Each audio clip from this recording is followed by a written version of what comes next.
Eu acho que todos os movimentos, eles são em direção à construção industrializada. Muitos dos consultores que eu converso falam assim, cara, e se você terminasse esse seu prédio em 6 meses? Ele falaria, eu estou morto, porque eu dependo do ciclo da obra. Você desmonta toda essa obra depois. Não tem demolição, Sim. você tem desmontagem. Sou meio polêmico mesmo, eu vou falar. A primeira grande reunião que a gente fez dentro do Brasil Viável foi um comitê financeiro.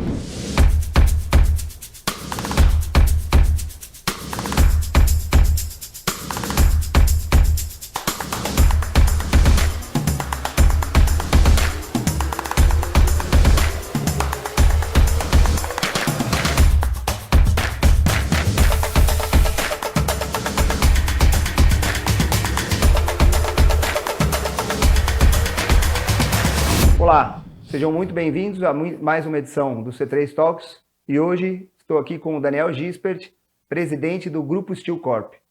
Dani, seja bem-vindo. Prazer. Queria começar hoje falando um pouquinho da história da Steel Corp. Steel Corp é uma empresa jovem, que já nasceu grande, com grandes investimentos, um propósito maravilhoso. Queria que você contasse um pouco para o pessoal que está em casa aí sobre esses propósitos e como é que surgiu a ideia da Steel Corp. Não, primeiro prazer estar aqui com você. A gente está junto há longa data aí. E falar sobre construção industrializada é falar sobre um tema que já tinha passado da hora da gente falar nessa intensidade como a gente está falando, né? Bom, a Steel Corp é uma empresa que nasceu há um ano atrás. É uma empresa, a gente brinca que é uma startup grande, né? Há um ano atrás a gente cresceu com o propósito de revolucionar essa construção civil no Brasil. E por incrível que pareça, hoje o nosso maior volume de clientes são as próprias consultoras, né? Esse até, quando a gente desenhou o BP no início, a gente não imaginava que fosse ser dessa forma. Então, só para você entender um pouco dessa criação, há um ano atrás a gente cria esse negócio, quando o Roberto me chama. Roberto Justus, ele comprou em 2023 uma operação de steel frame, porque ele viu esse negócio, ele viu a construção industrializada, o modelo construtivo e falou, não tem como mais a construção civil ter esses métodos tão arcaicos de construção, esse modelo tão retrógrado de métodos complexos, né? E ele falou, não faz sentido a gente não ter uma indústria tecnologicamente antenada com os desafios do presente. E aí é quando ele decide investir numa empresa, nesse momento lá em 23 ainda, e aí ele me chama para fazer parte desse novo ciclo da Steel Corp, que tem um ano que a gente constrói isso, que é uma empresa que nasceu para revolucionar, como eu disse, a construção. O nosso grande segredo é a construção off-site. Então, a construção industrializada, ela tem como premissa o desenvolvimento da obra dentro do ambiente confinado, que é um canteiro, que é um galpão, que é uma fábrica, onde a gente produz dentro de um ambiente que você tem controle sobre qualidade, iluminação, ferramentas e controles, tecnologia, e o produto chega mais pronto para o seu destino, que a gente chama de on-site. Então, quanto mais off-site é a nossa indústria, mais competente é o nosso on-site, porque você está menos exposto a todos os intempéries, né, característicos de uma obra. Então, uma obra 6 vezes mais leve, 2, 3 vezes mais rápida, com materiais e tecnologias muito desenvolvidos comparados àquele método tradicional.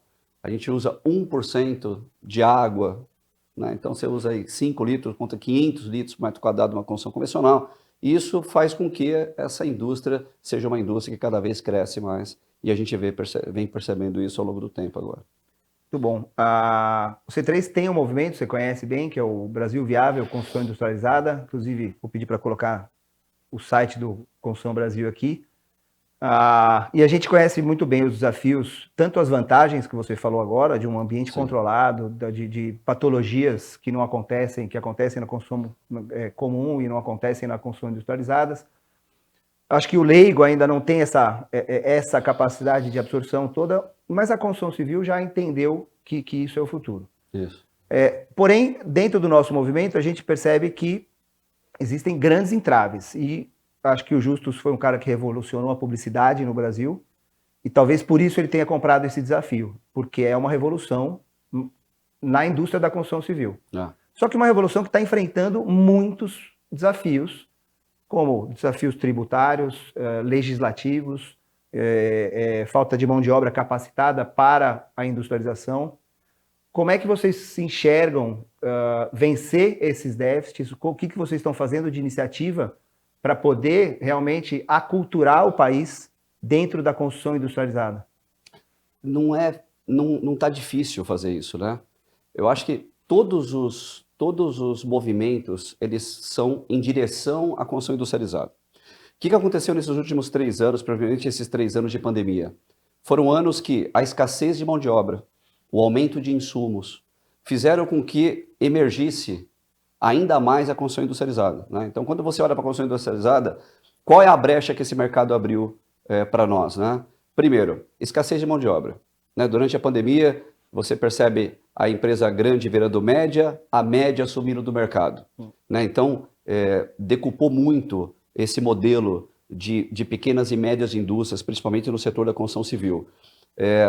Hoje, você pega muito da mão de obra da construção tradicional, ela foi virar entregadora de iFood, migrou para outros mercados, né? Então, a construção industrializada, ela emergiu com uma facilidade muito grande, porque a gente usa menos mão de obra do que a mão de obra tradicional da construção. Então, só para você ter uma ideia, Zagão, a gente, numa obra onde você tem uma consultora tradicional com 100 funcionários dentro da obra, a gente usa menos de 1/3. Então, nós estamos falando de menos de 30 pessoas usando a mesma base de comparação. Por quê? Porque como o produto chega pronto e você tem uma mão de obra muito mais embarcada dentro de uma fábrica, isso joga muito mais a favor. Segundo ponto importantíssimo, a produtividade na construção civil, ela é muito baixa. Sempre foi baixa. Uma das piores do mundo, do planeta, em relação a índice de produção. Quando você olha a construção industrializada, a produtividade ela é altíssima, porque você tem dentro de um ambiente confinado, que é a fábrica, uma iluminação adequada, como eu comentei, ferramentas adequadas, um sistema de qualidade muito forte, né? Então você tem uma produtividade muito maior, então você tem menos pessoas atuando para uma maior entrega. Isso faz com que a gente torne a construção industrializada mais competitiva. Durante o período de pandemia, o custo da construção civil aumentou muito. Sim. E o custo da construção industrializada caiu. Porque quando você aumenta a capacidade produtiva com mais produção, com mais tecnologia, você derruba o custo.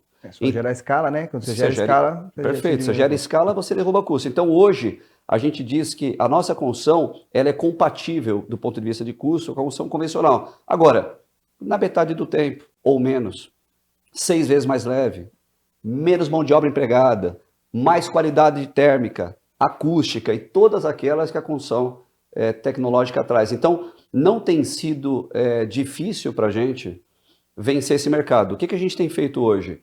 A gente está fazendo estádio de futebol, então você imagina uma arena 100% feita em light to frame. Sim. A gente está fazendo dezenas de prédios onde a gente faz toda a fachada do prédio, seja a fachada encaixilhada, seja ela pele de vidro. Divisões internas de apartamento ou de conjuntos, onde a gente já vem com a vedação, com todo o sistema de elétrica e hidráulica embutido dentro dessa vedação. Então, a tecnologia ela veio trazer muita velocidade para esse processo de construção. E aí você imagina a gente aparecendo agora nas construtoras, que são amigas, Sim. e oferecendo esse sistema. A gente brinca que é como se fosse oferecer remédio para alguém que precisa do remédio. Sim, sim. Né? Então, 10 em cada 10 consultoras que a gente conversa tem problema de mão de obra, de qualidade, dificuldade logística, escassez de materiais. Sim. E isso a construção tecnológica supre, porque a gente consegue fazer muito mais com menos. E esse é um grande segredo. Muito legal. Você tocou num ponto importante, que é a velocidade da obra. Isso é nítido que você ganha performance, mas a construção civil hoje ela está acostumada com um modelo financeiro de longo prazo. Perfeito. Né?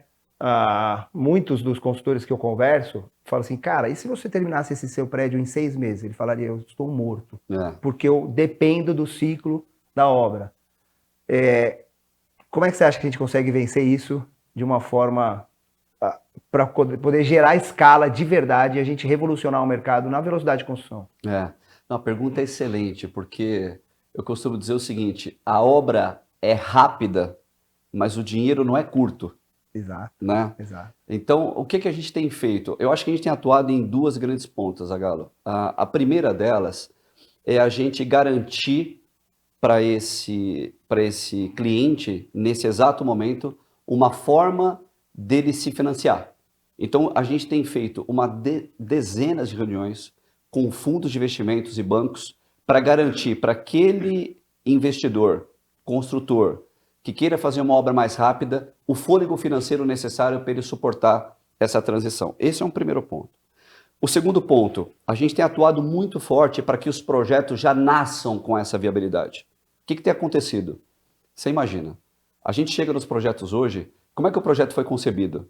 Tanto do ponto de vista arquitetônico, como do ponto de vista financeiro, ele foi construído dentro de uma metodologia convencional. Claro. Então, o que a gente tem feito? A gente tem ido aos escritórios de arquitetura, aos fundos de investimento, aos incorporadores e construído um novo normal.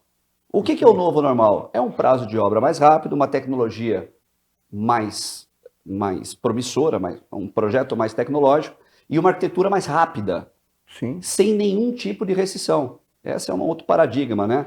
Onde sempre nos perguntam, mas eu posso fazer isso ou aquilo na arquitetura? Não tem absolutamente nenhuma restrição. Ao contrário, você tem uma diversidade. A gente não acaba tolindo absolutamente nada, né, do ponto de vista de criação por parte da arquitetura. E o terceiro ponto que eu queria trazer é o nosso ecossistema 360 graus. Nós criamos a Steel Bank, que é uma plataforma financeira dentro do grupo. Então, o grupo hoje ele é formado pela consultora, que é a Steelcore, pela Tecnoframe, que é a nossa indústria, pela Steel Academy, que é a nossa plataforma de educação e nossa academia que forma mão de obra, e pela Steel Bank. E a Steel Bank ela também veio para suprir um pouco dessa necessidade. Então, quando existe a incapacidade financeira no tempo por conta da velocidade do nosso sistema, a gente também faz uma consultoria financeira e ajuda a esse incorporador, a esse construtor ou a esse cliente final vencer essa dificuldade momentânea. Legal, essa iniciativa do banco é bem interessante. Não sei se eu nem podia falar isso aqui, mas eu sou meio polêmico mesmo, eu vou falar. A primeira grande reunião que a gente fez dentro do Brasil Viável foi um comitê financeiro. Muito legal. E reunimos 5 grandes bancos. A gente tem um embaixador do mercado financeiro. E essa reunião foi trágica, porque eram banqueiros falando sobre engenharia. E o nosso embaixador terminou a reunião falando, gente, vamos para outro lugar, porque esses caras vão demorar uma década para entender o que a gente está falando. Perfeito. Enquanto não colocarem engenheiros junto com os banqueiros para poder entender a metodologia da construção civil, tá todo mundo... Até porque continua sendo interessante para os bancos o modelo atual. Sem dúvida. Né? Então, fica o recado aí para os grandes bancos, que tem gente se coçando Tem. e pensando no modelo do futuro da construção civil. E eu vou além, Zagalo. Hoje, a gente também fala com bancos e a gente percebe já uma mudança da forma de raciocinar o empréstimo e o fomento de uma forma totalmente diferente. Que bom. Porque se os bancos não se adequassem a esse novo modelo que a gente está transitando, da mesma maneira que hoje a gente não se vê mais fazendo pedidos que não seja por uma plataforma e por um app, ou chamando um táxi que não seja por um aplicativo, daqui a pouco você não tem mais construção que não seja da maneira industrializada. Perfeito. Essa maneira, eu uso um termo muito interessante. Existe um processo chamado de construção circular. Esse modelo da gente extrair da natureza, produzir e depois descartar, não é péssimo. Esquece. Esse modelo está fadado a insucesso num curtíssimo espaço de tempo. Então, hoje, a gente trabalha com materiais de base sustentável, a gente produz e, no fim, a gente não descarta. Você imagina, todas as nossas obras de light steel frame, sejam elas casas, estádios, prédios, são obras possíveis de ser reaproveitadas.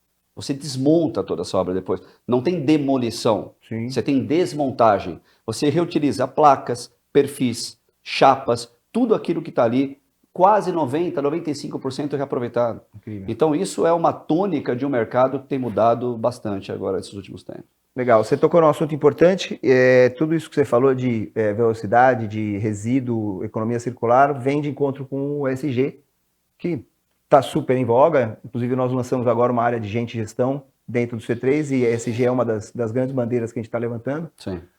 Tudo isso que você falou tem a ver com ESG e cumprem várias das agendas mundiais. Sim. Como que vocês enxergam isso, ajudando também as empresas de construção civil a pontuar no ESG? E aí vou emendar numa pergunta que a gente está chegando no final. Queria que você contasse também desse desafio que vocês estão participando das construções das 500 casas Lá no Rio Grande do Sul. lá no Rio Grande do Sul, porque eu acho que isso tem a ver com ESG também, Tudo é ESG. né? Tudo é ESG, tudo. é governança, é sustentabilidade, é o trabalho que vocês estão fazendo lá, o social. Isso. Eu queria que você contasse um pouco do ESG mesmo, como que a gente ganha disso, e finalizando contando a história do Sul.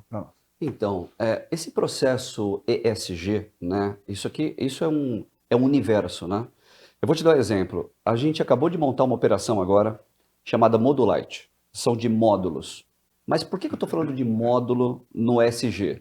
Não é porque a minha vedação eu uso um painel da Lightwall, não é porque o processo de construção é sustentável. Acima de tudo, quando eu construo um módulo, vou te dar um exemplo para consultoras. Eu estou atendendo principalmente as 5, 6 principais consultoras do nosso país. Quando é montado um canteiro na construção convencional, normalmente é um canteiro de madeirite, compensado, depois no final da obra aquilo tudo é descartado e jogado fora. Você imagina que o nosso módulo vem para suprir canteiros de obra de grandes consultoras. Porque ao final da obra ele pode transportar esse canteiro para um outro canteiro, ou o módulo desse canteiro que a gente criou pode virar uma casa popular. Então você imagina o quão ESG, do ponto de vista social, do ponto de vista de reutilização de materiais, isso é importante para o nosso planeta de uma maneira geral. A construção industrializada, nesses últimos 3 anos, eu acho que ela se desenvolveu mais do que nos últimos 100 anos. Então, se você for analisar esse momento pós-pandemia, essa provocação de mundo que trouxe para a gente, cada vez mais a gente tem utilizado materiais ainda mais sustentáveis. Sim. Sejam eles de origem de reflorestamento ou de reutilização de material. Sim. Isso está presente em absolutamente tudo. Quando a gente olha para as casas do Sul, como você comentou, a Casa do Sul, para mim, ela é o estereótipo de um processo ESG, como você disse. Então, a gente está envolvido ali com o governo, então você tem uma questão regulatória, questão de devolver para as pessoas a dignidade delas ali daquela região. Nós estamos falando de 500 casas, cara. Né? 500 parece pouco quando você analisa 1, 2, 3, mas quando você fala de 500 casas, uma casa já é complexa. Sim. Você imagina multiplicar isso por 500, e aí são 50 casas em Mussum, não sei quantas casas em São Leopoldo, outras em Canoas e por aí vai. Então, a logística desse processo, ela se torna infinitamente mais fácil numa construção industrializada. A gente, em parceria com a Ubra e com a União BR, que é o veículo, né, da ONG que organizou tudo isso, nós montamos uma operação agora dentro do Ubra, lá em Porto Alegre, que vai ser a nossa fábrica. Só para você ter uma ideia, eu transporto numa carreta em perfis 30 casas. Nossa, em uma carreta. Olha que beleza. As casas são 44 metros, não são casas pequenas. Sim. São casas confortáveis, 2 dormitórios, banheiro, sala, cozinha. Então, essas 44 casas, 44 metros quadrados, 30 casas aproximadamente, transportadas dentro de uma carreta. Por que eu estou produzindo material aqui, transportando e montando no Sul? Porque também no Sul, ainda ESG, a gente resolveu ali naquela localidade fazer a painelização das casas. Primeiro, para facilitar a logística. Sim. Segundo, porque a gente está utilizando majoritariamente mão de obra local e desempregada. Tem um grupo chamado Mulheres na Construção, que é espetacular esse grupo, que está trabalhando com a gente nesse projeto. As pessoas desempregadas daquela região, do centro, que aqueles bares e restaurantes, eles não vão mais existir naquela região. Então, toda essa mão de obra empenhada nesse processo, aliada ao universo de fornecimento dos nossos fornecedores, que trazem para a gente esse universo de materiais sustentáveis, dão para a gente um produto de extrema qualidade, um produto ESG acima de tudo, e que não é só no Sul, Zagano. A gente fechou essa parceria agora das 500 casas do Sul, mas a gente tem um universo de obras. O déficit habitacional do país são de 7,5 milhões de moradias. E só é vencível na construção Qual industrializada. é o setor impossível. E com que tipo de obra nós vamos vencer? Impossível. Nessa velocidade. Tijolo sobre tijolo não vai vencer nunca. Esquece. A única forma de vencer é a construção industrializada. É a construção industrializada. Então a gente está muito feliz com tudo isso que está acontecendo, a gente está muito feliz com toda essa receptividade junto às construtoras e ao mercado de maneira geral. Hoje a gente está com uma operação em São Paulo, tem uma operação em Alphaville, uma operação em Curitiba, uma operação no Rio Grande do Sul, uma operação agora iniciando também na Flórida, nos Estados Unidos. Então, a gente está muito feliz com esse movimento todo que a gente vê pela frente, que é um movimento sem volta, Zagallo. A construção estava na hora de mudar e a gente fica muito feliz com tudo que está acontecendo. Parabéns, Dani. A gente também, como o C3, fica feliz que vocês estejam com essa iniciativa, porque a gente começou o Brasil Viável Construção Industrializada há 5 anos, meio que solitários, e hoje a gente percebe que está todo mundo investindo nisso aí. Muito Obrigado legal. Mesmo. Parabéns pela iniciativa de vocês, parabéns pela C3, parabéns por esses grupos de debate que tanto fomentam o nosso mercado e parabéns a você por coordenar tudo isso. Obrigado. É isso aí, pessoal. Daniel Gispert, Steel Corp, revolucionando o mercado de construção civil industrializada. Dani, um grande amigo de muito tempo e tive o prazer de fazer essa entrevista com ele hoje. Um abraço a todos e sigam o nosso canal no YouTube.